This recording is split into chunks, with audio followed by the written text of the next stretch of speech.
চাচা আপনি তো জানেন আমার মায়ের বয়স হয়েছে, কখন মইরা যায় তা তো কোন যায় না।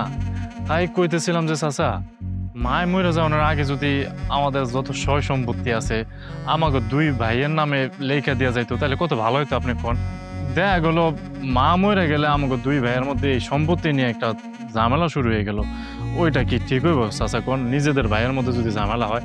তাই কইতেছিলাম যে আপনি যদি একটু আমাকে বাড়িতে যাইতেন, মার একটু বুঝাইতেন, আমগো দুই ভাইয়ের নামে জায়গা সম্পত্তি যা আছে ভাগ করে যদি দিত, এই আর কি চাচা।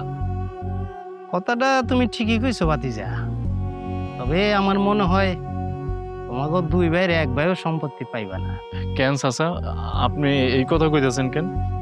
দেখো ভাতিজা, কেন কইতেছি এটা তুমি ভালো করেই জানো। তোমরা দুইটা ভাই, আরে তোমরা দুইটা ভাই থাকতে তোমার মায়ের দারোয়ানের কাম করে ভাত খায়, আর তোমার বড় ভাই